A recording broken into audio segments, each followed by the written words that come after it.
Cześć, dzisiaj jestem na Dolnym Śląsku i chyba muszę się streszczać. Przyjechałam zobaczyć ruiny pałacu, tego, który tam widzicie. Na razie jestem przy zabudowaniach folwarcznych i biega tu sobie za mną lokalny piesek. Jestem w miejscowości, którą postanowiłam odwiedzić przy okazji tego, że jestem dzisiaj w obozie Gross Rosen za jakiś czas. Postanowiłam zajrzeć tutaj do tego miejsca, które w zeszłym roku zostało uznane za zabytek oficjalnie, przynajmniej takie wstępne czytałam newsy wstępnie sobie, wybierając się tutaj. I w tej miejscowości znajdowała się też jedna z filii obozu Gross Rosen, o czym Wam opowiem za jakiś czas. Myślę, że miejscowi nie są zbyt szczęśliwi, że tu jestem, ponieważ ten pałac jakiś czas temu uległ aktom wandalizmu i właśnie w następstwie pożaru chyba tej wieżyczki, jak rozumiem, właśnie został zawiązany ruch, który doprowadził do tego, że wreszcie pałac został uznany za zabytek.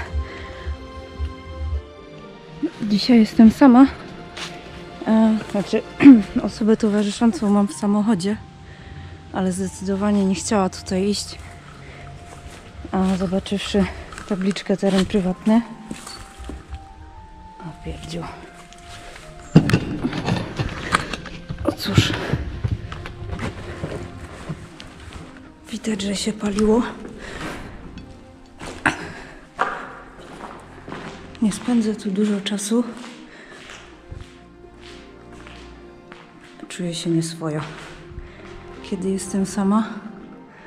No ale już widzę, że pałac jest bardzo zniszczony, więc raczej będę się streszczać. Tym bardziej, że trzeba zdążyć do Gross Rosen. Jejku. Masa. Jakieś pozostałości są.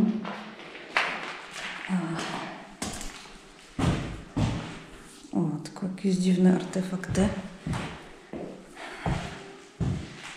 Do piwnic się nie będę pchać.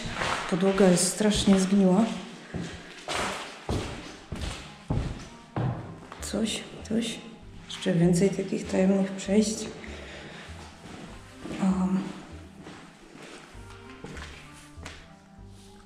Tak jak zgadliście, oczywiście zostawiłam latarkę w samochodzie. No cóż, miałam nadzieję, że trochę więcej tu zostanę. Ale dobre i kominki, i kafloki. Nie ukrywam, że są tutaj powierzchnie tak spalone, że nie ma sensu, żebym tu wchodziła, zwłaszcza, że tak jak Wam mówiłam, jestem sama. Wspomnę Wam coś więcej o tej filii obozu Gross Rosen. Funkcjonowała tutaj od lipca 1944 do lutego 1945 roku.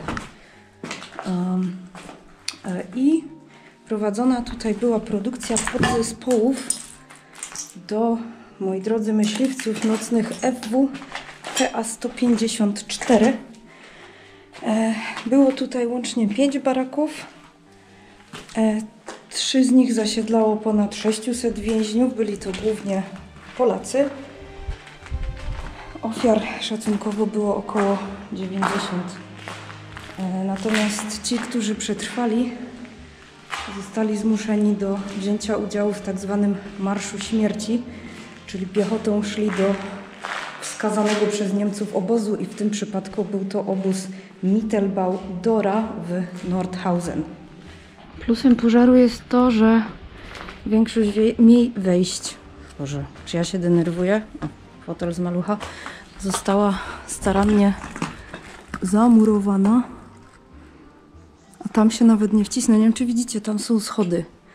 Ale nawet jeżeli bym przeszła sama przez tą dziureczkę, nie będę w stanie tam zajść, ponieważ schody są zablokowane, a poza tym jest tu pusto.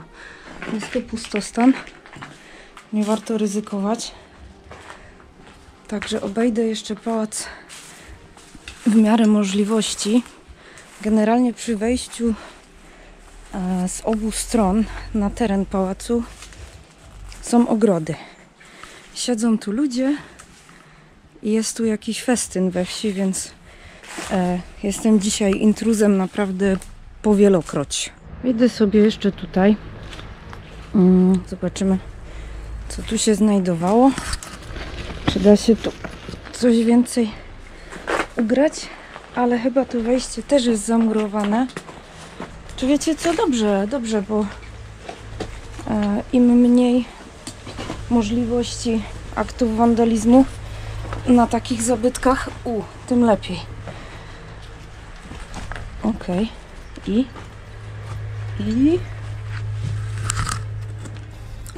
to gdzieś prowadzi. Jakieś zabudowania folwarczne, ale da się dalej przejść.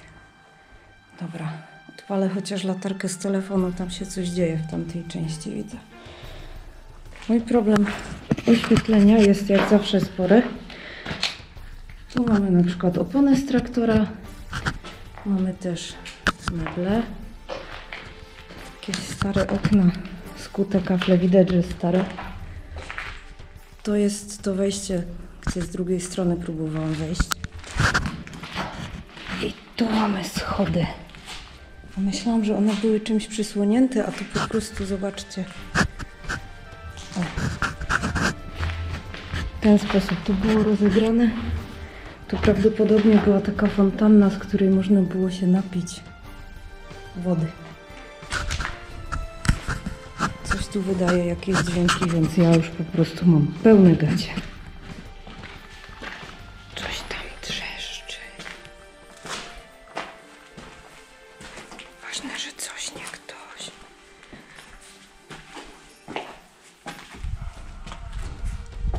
O, luz.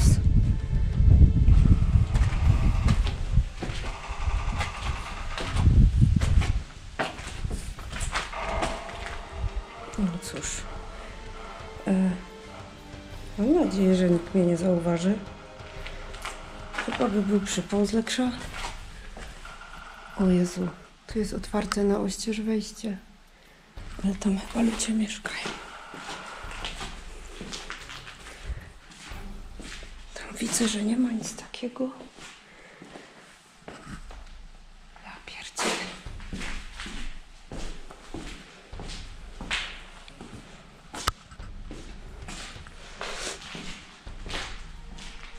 By mnie mogli stąd szybko wywalić.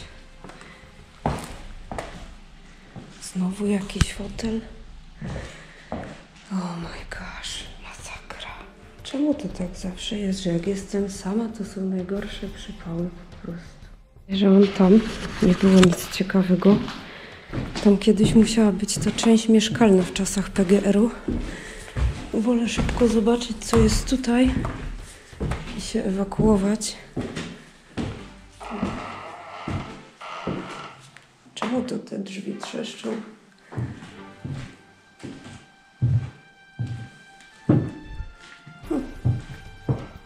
Poddasze. Co to, krzyż celtycki? Nie wiem, czy jakaś prycza.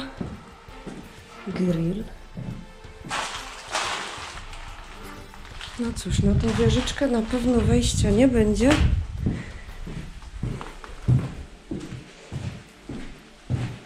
No tak, drzwi bez klamki. To, stałem wzbroniony. Nic tu kompletnie nie ma. Okej, myślę, że będę się ewakuować na dobre. Z tego, co jeszcze patrzyłam na topografię pałacu w internetach, to chyba już więcej tutaj nie znajdę. A jeszcze od zewnątrz chciałabym zrobić kilka chociażby ujęć. I w ciemność. Ten niezręczny moment, kiedy nie zauważasz dosyć istotnej rzeczy, wchodząc w pewne ciemne miejsce. I spleśniały pająk. Wow, już było coś takiego kiedyś. Nie wspominam tego dobrze. A tu? Zaraz. Tu też nie byłam. Aha, tak. Bo miałam wyjść przez pomieszczenie obok. No cóż, jest tu całkiem sympatycznie. No dobrze, słuchajcie, tam jest płot, a ja już chyba obeszłam wszystko to, co było dostępne w tym pałacu po jego pożarze i tym zabezpieczeniu. To są wszystko kwestie zeszłoroczne, więc naprawdę niedawne. I spadam teraz na bardzo ciekawe wydarzenie, mianowicie spotkanie z autorką książki Mała Norymberga o obozie Gross-Rosen, Agnieszką Dobkiewicz.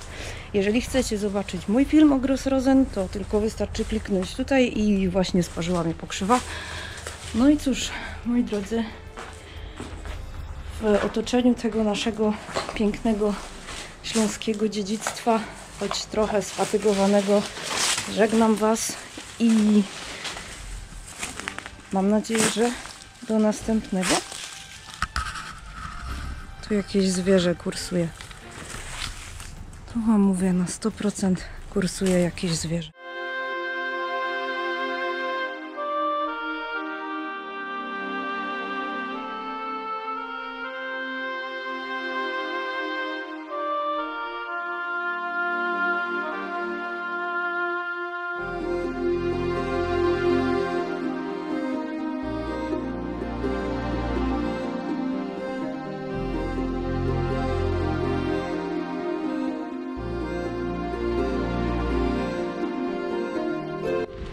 Tam jest jeszcze Rademenes. Widzicie? Stąd się z nim droczę właśnie. Kiciu, kiciu, kiciu. No, poszedł. No jasne. Idź.